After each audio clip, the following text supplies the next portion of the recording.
दर्द भरी खुजली मिटाने में अंकल ने मेरी मदद की। हेलो दोस्तों, मैं आपको आज एक मनीषा नाम की लड़की की कहानी सुनाने जा रहा हूँ। चलो आइए सुनते हैं उसके ही आवाज में। मेरा नाम मनीषा है। मैं 18 साल की हूँ। मेरा वजन 50 किलो है। मेरा रंग गोरा है और मैं दिखने में बहुत खूबसूरत हूँ। मैं दिल्ली में रहती हूँ। आज मैं आपको अपनी दर्द भरी खुजली मिटाने की कहानी सुनाने जा रही हूँ। ये वाली कहानी मेरे जिंदगी का सबसे खूबसूरत पल भी थी और दर्द भरी भी, क्योंकि अब खुजली में कुछ भी दर्द नहीं होता है जितना वो 8 दिन तक हुआ था।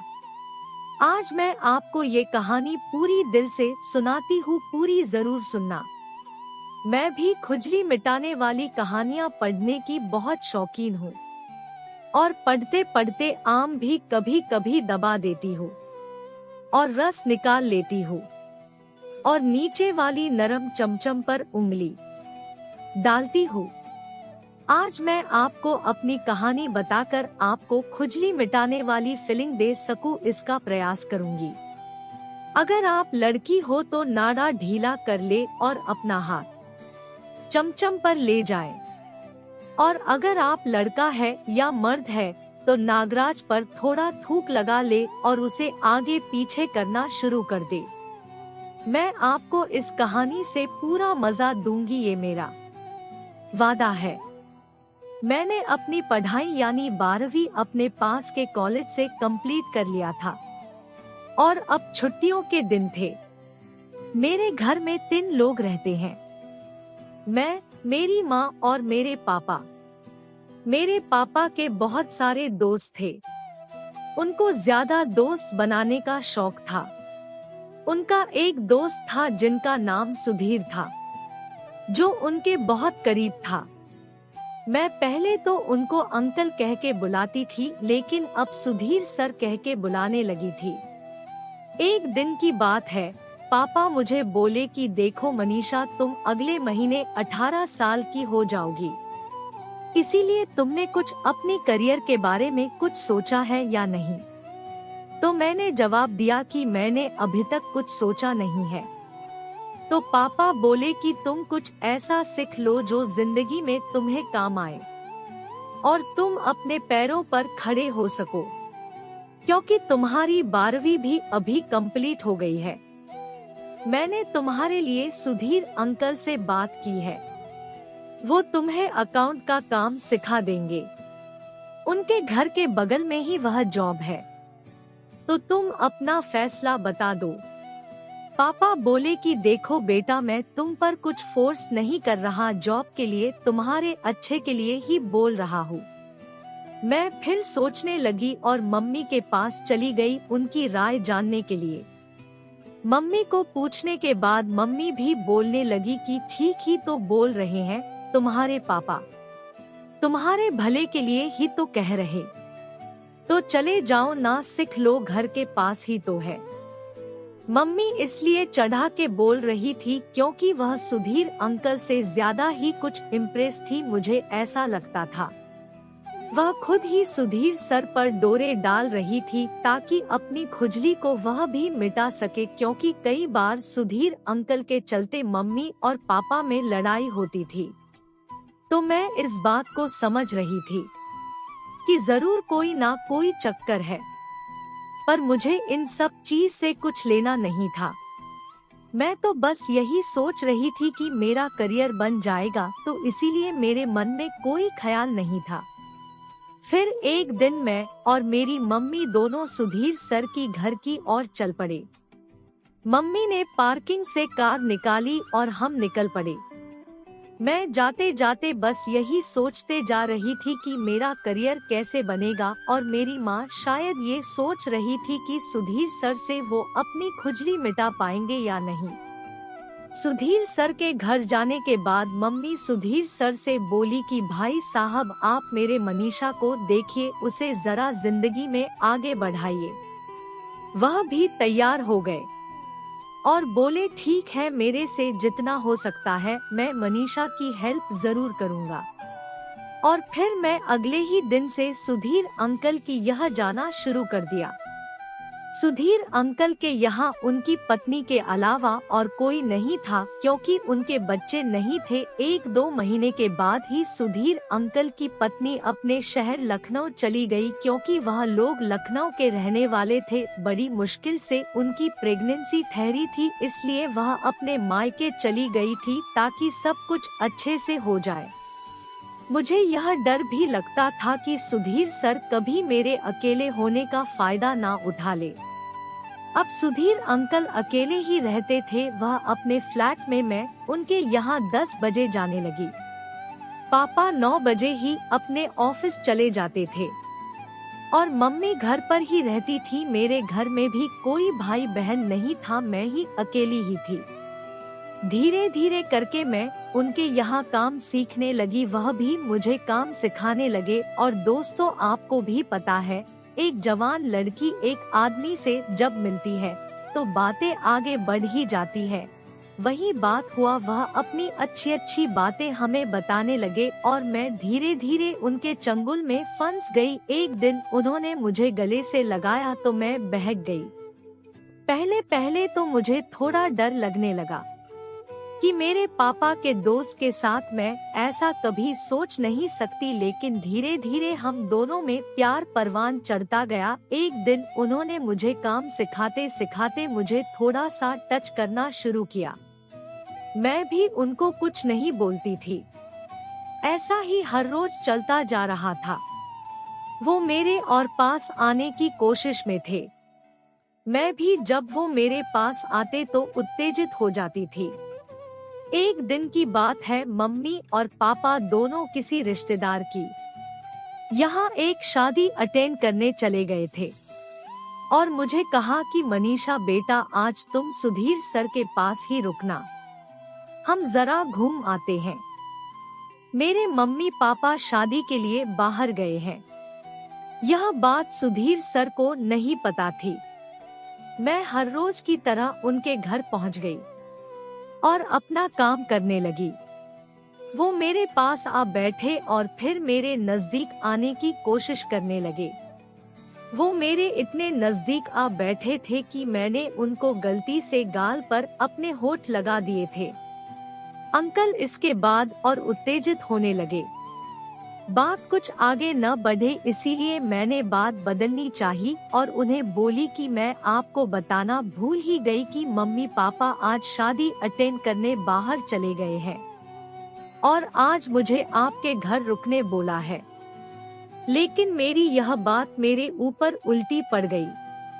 यह बात कहने पर वो तो मुझे और ही खा जाने वाली नजरों से देखने लगे और फिर उन्होंने मेरे कंधे पर हाथ रखते हुए कहा कि आज मैंने खाना नहीं बनाया है, हमें बाहर से खाना मंगवाना पड़ेगा।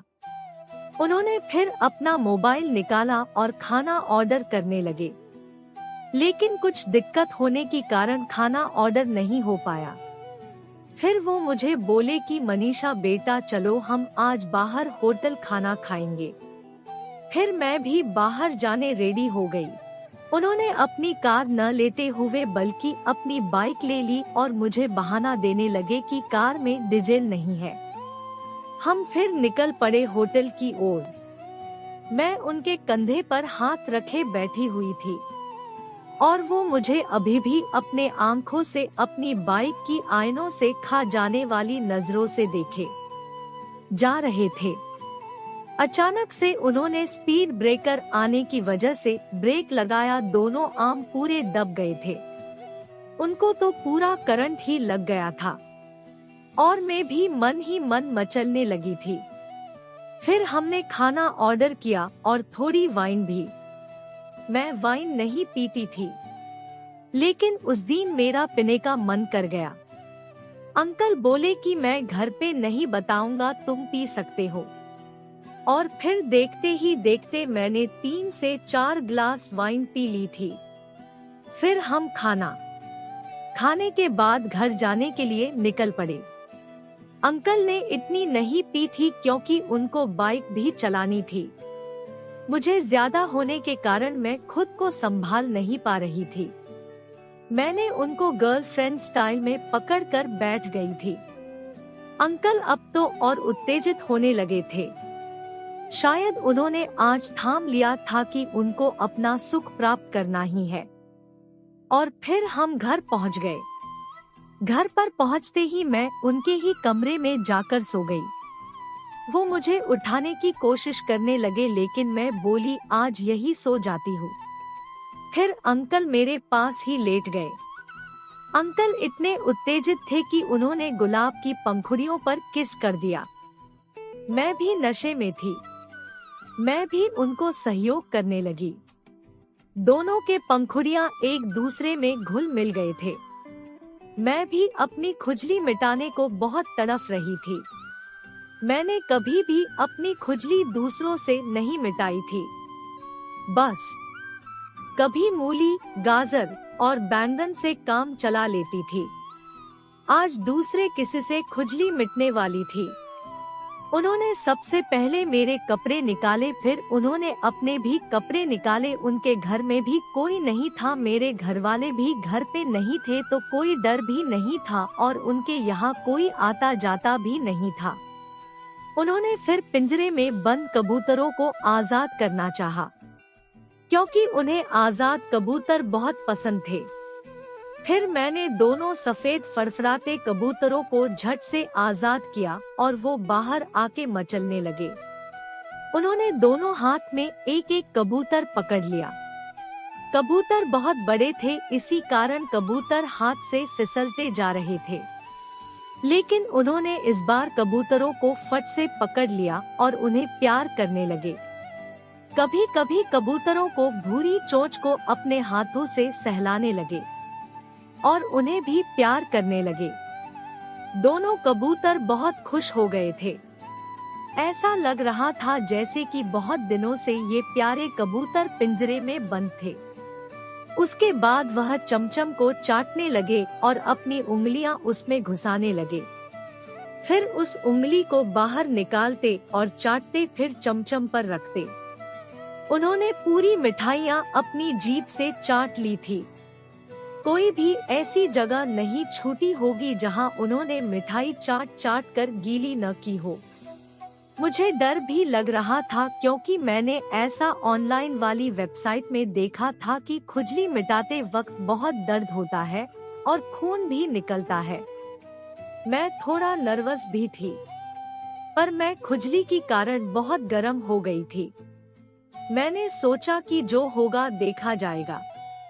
फिर उसके बाद मैंने कुल्फी का आनंद भी उठाई। बहुत लंबी और मोटी कुल्फी मैंने आज तक सिर्फ फोटोज में ही देखी थी, लेकिन आज उसका स्वाद भी मुझे मिल गया था।